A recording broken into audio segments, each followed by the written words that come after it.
Video lesson 11.3. Today we're going to be talking about parallel and perpendicular lines and their slopes.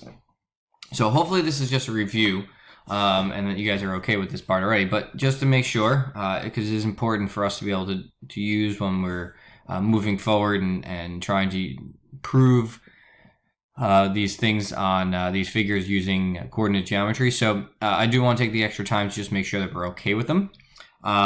So hopefully it's just a quick little review lesson and you guys can just go some practice and be fine with it. So for example number 1, wants the slopes of the lines. So if you're on graph paper, again, just rise over run, delta y over delta x. That's what we're going to have here. So for this first one, from A to B, again, I'm rising how much, I'm running how much. All right, so in this case, I've got a rise of 5 and a run of, that looks like 10. So that would give me a slope of 5 over 10, which is just simply a half. All right, nice and easy. For C to D, again, doesn't matter which way you go, from D to C or C to D, honestly doesn't matter. I'm going to just go up from D here first. All right, so that looked like a total of 12, and over, that was 8. So rise is 12. The run is -8 because I'm going to the left here, going in a negative direction. So 12 over -8, right? That would simplify. 4 goes into both of those. All right. Oops, sorry, not 4. That'd be 2. That would be a slope, like we just said, 3 over -2.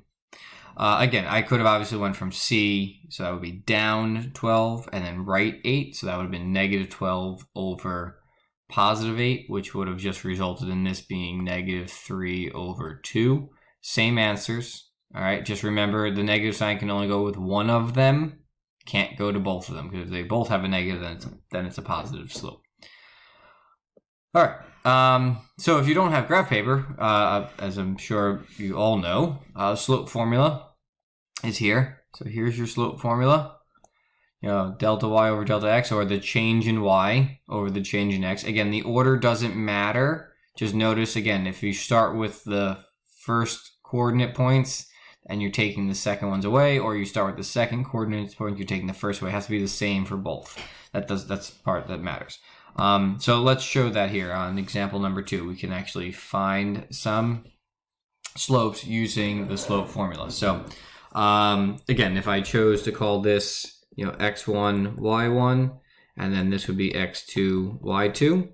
So m is going to equal, again, doesn't matter the order that you write it in, as long as it's the same. So let's show that. Let's say we'll take the first one. So we'll do y1 minus the y2. So 3 minus -9 over 11 minus -10. Again, since I started with, oops, sorry. Actually, I take that back. We started with the 3. So that means I have to start with a -10 on the bottom, and I have to take away the 11. So 3 minus a negative, that's plus. So that's going to be 12 over minus -11 minus I can't speak. -10 minus 11 is -21. 3 goes into both of those. That's 4, -7. That would be my slope. All right. Why don't you guys take a chance to pause the video and do the next one without me, and then we'll see if the answer is correct. So as you can see, we got a slope of 9/4 for B. Again, I chose to do the second coordinate minus the first, which means on the bottom I had to do the same thing. Second coordinate minus the first for those parts. All right, moving on. So again, important things about parallel lines. I'm sure if I asked you to actually name these here, you guys could tell me here which ones look like. Again, can't just go by looks here. Right, R and N look like they're parallel. S and M look like they're parallel. You'd have to go back and confirm that. That's what part B is saying. Like, go back, find points on them, count their slopes, right? So R is what? if we go from one point to the other here, that's 1, 2, 3, 4, 5, right 2. Let's find 2 points here. We got a point here and a point here. So if we go down and over for that one, 1, 2, 3, 4, 5, 1, 2. So R and N, all right, we're saying R and N are parallel. So the slopes for R and N equal, what do we say, -5/2. And we're also saying that S looks like it's parallel to M. So again, find 2 points, up, I got up 2, right 3. Pick these 2 points, up 2, right 3. So the slopes of S and M equals up 2, right 3. So you notice here, right, that both the lines that we thought were parallel, they had the same slopes. That's the part here. That's what they're saying. That is what defines them to be parallel to each other. They have the same slope, so no matter how many times you count that, right, you're never going to intersect each other, right, because they have the same slopes. Right? That's this part down here. That's what this is important part. So any non-vertical lines are parallel if and only if the slopes are the same. Right? And we can use that. That helps us. So one of the things we can do here is kind of prove or check whether that we have parallelism. So for A and B, right? So I'm doing with these two. Let's find the slope here. So the slope of AB, that's going to be what? 7 minus 1 over 6 minus -2. That's 6/8, which is 3/4. We can do the slope of CD, which would be 6 minus -3 over 8 minus -4. All right, so we've got there, that's 9 on the top, that's 12 on the bottom, so that simplifies to 3/4. So again, you've got these two things being the same, so the slopes are equal, therefore AB is parallel to CD. All right, I'm going to let you guys try B on your own. Let's take a chance to pause the video, and then I'll reveal the answer.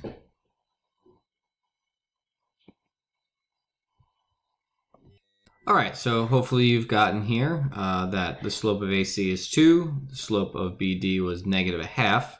So these two are not equal, right?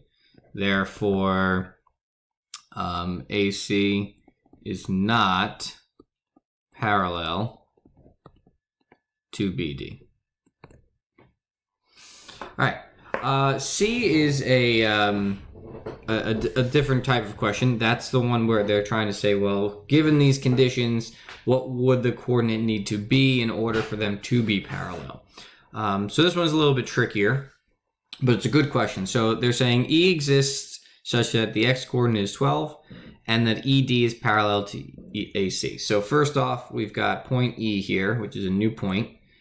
We've got a coordinate that's 12, and we don't know what the other one is. So question mark for that part. We don't know what the y is. We do know that ED is parallel to AC. They're telling me that ED is parallel to AC. So that means their slopes have to be equal. So we already know that the slope of AC here is 2. All right, so I can now kind of make an equation based on that. So I've got to use E and D. So we know D, let's just point D here, is, what was it, 8, 6. So let's make an equation based on this information. All right, so we'll say that the slope equals y2 minus y1 over x2 minus x1, right? So we know the slope We already found out of ED and AC that this equals 2. So that's my M. We're going to plug in the information we know here. So let's choose, we'll do 6 minus y1, which we don't know. So this here is my y1. I'm going to call it, just use a letter. I'm going to use K since we don't know what it is. And I'm going to avoid x and y's because of all the other x's and y's we're doing. So I'm just going to call it K. And then we're going to put that over, we got 8 minus 12. Actually, just to kind of keep the colors consistent, I'm going to say K in red and do the 8 in blue there, so that the blue colors go for D, the red colors go for the point E. So now that I have this, let's actually solve this. I'm going to do it up here since I've run out of space. All right, so we've got 2 equals 6 minus K divided by, that's negative 4. All right, to solve for K, if I put this over 1, I can now cross multiply. All right, so I get negative 8 is equal to 6 minus K. If I minus the 8 over, I'm sorry, minus the 6 over, I've got negative 14 is equal to negative K. So if I divide both of those by negative 1, I get K is equal to 14. So therefore, I now know that point E is in fact a coordinate of K with a K value of 14. So my E point is 12, 14. So again, a little bit more involved of a question. You have to kind of work backwards here, utilizing the information you have. But it's a good question. I like this question. I think it's a good, challenging question that requires you to actually know all the parts and all the important things that has to do with parallel. All right, last main topic here, 2 quick examples here, and that is that dealing with perpendicular lines. So if these two here, we have 2 perpendicular lines. Notice their slopes. Again, if we do their overall change here, right? So the slope of EF in this case is equal to, what is that? 8 over 16. If I counted correctly, that's a half. And if I do the same thing for G and H here, G to H, right? So the slope of GH is equal to, it's negative 10 over 5, which would be negative 2. All right, so what do you notice about these slopes, right? They're not the same, and they shouldn't be because we know they're not parallel. We said they're perpendicular, all right? But they do have a very important trait. Notice they are opposite values, right? Opposite, one's positive, one's negative, and they're reciprocals. Opposite reciprocals. That's key. That tells me, so this tells me perpendicular. When I have opposite reciprocal slopes, that means that they are in fact perpendicular lines. And that's what this says here. 2 perpendicular lines have slopes whose values are negative reciprocals. I refer to as opposite, but negative reciprocals of each other. So once I know this, right, once I know that I have opposite reciprocal slopes, I automatically can say that perpendicular lines exist. Right? So that's an alternate way here in this example. For 5, they're asking for, is triangle ABC a right triangle? So in the past, in previous lessons, we had to plot those points. So let's plot them first. So we got negative 5, negative 7. Here's A. We've got 7, negative 3. This would be B. And we've got 4, 6. That's C. So again, using a straight edge, let's connect those from here. You guys are going to have a much better line than I do because I don't have a straight edge on this. So there we go. All right, so the question now becomes, is this a right triangle? So for this stuff here, in the past, we had to find the length of each side, right? The distance formula for each side, right? And then plug it into the Pythagorean theorem, which will work. But I have a much faster process. But now that I know that in order to find perpendicular lines, they have to have opposite reciprocal slopes. So if I just calculate their slopes, I can determine if they are in fact right. Based on the picture here, it looks like to me that BC and AB might be perpendicular to each other. So I'm going to start with those because hopefully that'll allow me to go quicker. If not, then I'll try AC as well. So let's see. Slope of AB is, what is that? That's going to be, we can count it here, right? Since we have the picture. Oops. Oh, that's not what I wanted to do. Let's put those back in. So this is going to be -3 minus -7 over 7 minus -5. Again, we could just simply count the boxes too. That's going to be 4/12, which is just 1/3. Slope of, we thought BC is the other good choice. So again, 6 minus -3 over 4 minus 7. Again, we can just count the boxes because we do have the graph paper. 9 over -3, which is just -3. So the key part here is, since these two things, right? So slopes are equal. Therefore, AB is perpendicular. Equal. You guys, that's not correct at all. Slopes are opposite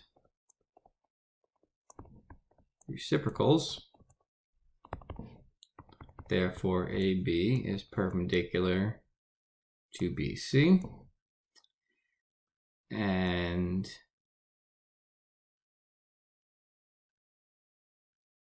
that means triangle ABC has a right angle, making it a right triangle.